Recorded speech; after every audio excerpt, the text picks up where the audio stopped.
అన్న ఎలా ఉందన్న రేవంత్ రెడ్డి గారి పరిపాలన తెలంగాణలో? తెలంగాణ ప్రజలు 10 ఇయర్స్ కేసీఆర్ ప్రభుత్వం ఆ, పాలన పాలన చేసిళ్ళు. ఇంకా కొత్త ప్రభుత్వం కావాలని చెప్పేసి తెలంగాణ ప్రజలు కోరుకున్నారు. కొత్త ప్రభుత్వం రేవంత్ రెడ్డి ద్వారా ఏమన్నా మారుతుందేమో, మా బతుకులు మారుతాయి, ఇంకేమైనా కొత్త పథకాలు అందిస్తాడు, ఇంకా మంచి చేస్తాడనే ఉద్దేశంతో తెలంగాణ ప్రజలు ఎన్నుకోవడం జరిగింది. కానీ ఇప్పుడు 1 ఇయర్, దాదాపు 1 ఇయర్ అయిపోయింది. అయినాక కూడా పెద్దగా రేవంత్ రెడ్డి పరిపాలనలో అంతా జీరో అయిపోయింది. ఏదో చేసామని అనుకున్నాడు కానీ హైడ్రా చేయబట్టి మొత్తం ఆయన పరువు ఆయన పోగొట్టుకున్నట్టు అయిపోయింది. ఇంకా కేసీఆర్ పథకాలు ఎలా వస్తున్నాయి అన్న అసలుకి? ఇప్పుడు చాలా పథకాలు పెట్టారు కదా, ఆ పథకాల మీద నీ అభిప్రాయం ఏంది అసలుకి? నా అభిప్రాయం అంటే పేరుకే పథకాలు కానీ అది 100లో ఒకరికి కూడా వర్తించడం అనేది జరుగుతలేదు.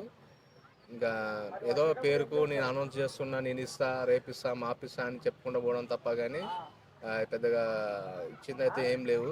సామాన్యులకు కూడా దక్కింది ఏం లేదు. అదే కేసీఆర్ పాలనలో మాత్రం చెప్పినట్టుగా అప్పో చేసిండో, సప్పే చేసిండో, లేదంటే ఇంకేమైనా చేసిండో, నీకు టైంకు మనకంటే ఏమో కానీ ముసలి వాళ్ళకి పెన్షన్ అయితే బరాబర్ వేసేసిండు. ఇప్పుడు ఊర్లలో ఇప్పుడున్న సిచ్యువేషన్ కాంగ్రెస్ ప్రభుత్వంలో పెన్షన్ డబ్బుల మీద ఆధారపడి బ్రతికే ముసలి వాళ్ళు కూడా టైంకి అందట్లేదు, ఇవ్వటం లేదని ఒక ఆరోపణ ఉంది. సరే, మనకైతే తెలియదు కానీ ఊర్లలో పరిస్థితి అట్లుంది.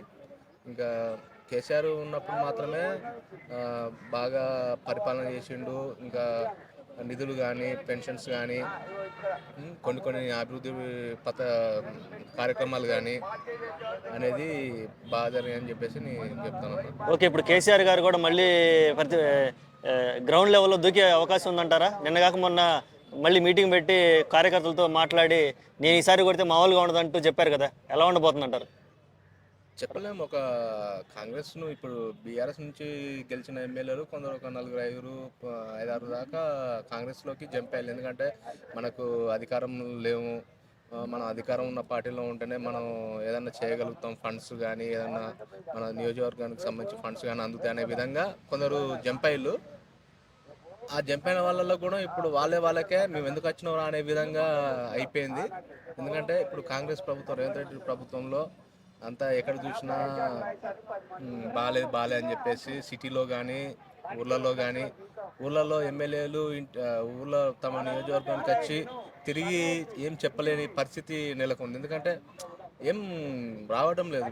రైతు బీమా కానీ, రైతు భరోసా కానీ, ఇంకా మొన్న రీసెంట్గా ఇందిరమ్మ ఇండ్లు, పెన్షన్లు, అది మన రేషన్ కార్డు ఇస్తామని చెప్పేసి చెప్పిళ్ళు. అది కూడా మండలానికి ఒక గ్రామాన్ని సెలెక్ట్ చేసి ఆ గ్రామంలో ఒక గ్రామానికైనా అందరికి వచ్చిందో రాదో కూడా మనకు తెలియదు.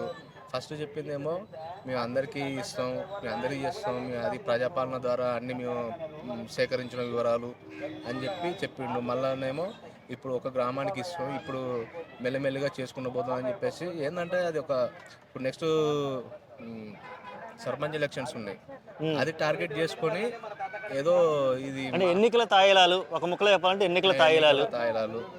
అసలు ఇలాగే ఇలా చేసుకుంటూ పోతే అసలు ఈ పార్టీ అనేది కంటిన్యూస్గా పరిపాలించే అవకాశం ఉందంటావా? 5 ఏళ్ళు మధ్యలో దిగిపోయే అవకాశం ఉందంటావా? కంటిన్యూస్గా పరిపాలిస్తుంది ఏముంది, ఇక ఇప్పుడు చేసినట్టుగా ఇప్పుడైతే మన చేతుల్లో ఏం లేదు. జస్ట్ ఓటేయడం వరకు, మనం ఒక ప్రభుత్వం నిలబెట్టడం వరకు మన చేతిలో మనం దింపడం ఉండొద్దని అధికారం మనకు లేదు కదా. ఎందుకంటే ఒక ప్రభుత్వం ఏర్పడిన తర్వాత 5 ఇయర్స్ మాత్రం ఉంటుంది. ఇక మధ్యలో కూలిపోవడానికి కారణం ఏమిటంటే ఎమ్మెల్యేలు ఏమైనా అటు ఇటు ఏమైనా జంప్ అయితే, ఇప్పుడు ఉన్న బీఆర్ఎస్ ఎమ్మెల్యేలు కాంగ్రెస్లోకి కొందరు జంప్ అయినట్టుగా ఇప్పుడు నిన్న రీసెంట్గా కూడా ఈరోజు వచ్చిన ఒక వార్త నేను చూసిన, ఒక 10 మెంబర్స్ ఎమ్మెల్యేలు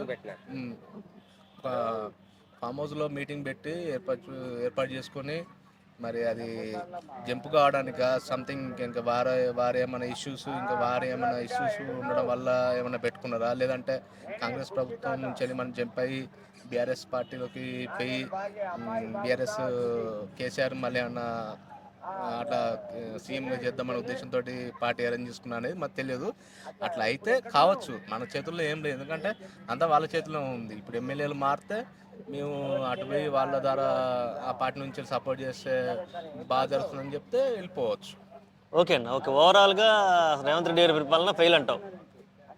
అయితే నేను చెప్పడం ఇంకా దాదాపు 100%లో 50 కాదు 70. నేను చెప్పడం కాదు, జస్ట్ వాళ్ళే మొన్న పోల్ పెట్టుకున్నారు కాంగ్రెస్ వాళ్ళు. ఉమ్, ఉమ్, ఏది మన ఫామ్ హౌస్ పాలన కావాలా లేకపోతే ప్రజాపాలన కావాలా అని చెప్పేసి పోల్ పెట్టుకున్నారు. వాళ్ళే పరుగు కొట్టుకున్నారు. దాంట్లో కొత్తగా చెప్పాల్సింది ఏం లేదు. ఒక్క పథకం కూడా నేనే చెప్తున్నాను. నేను ఒక తెలంగాణ వ్యక్తి, వరంగల్లో నాకు మ్యారేజ్ అయింది. నాకు అందిందల్లా ఒక బీఆర్ఎస్ పథకం నుంచి వెళ్ళి ఎంతో కొంత నాకు కళ్యాణలక్ష్మి కళ్యాణ లక్ష్మి కావచ్చు, వచ్చి ఉంటుంది, మీ పిల్లాడికి కేసీఆర్ కిట్ వచ్చి ఉంటుంది, కేసీఆర్ కిట్ వచ్చింది. భార్యకి. తర్వాత బతుకమ్మ చీరలు వచ్చి ఉంటాయి.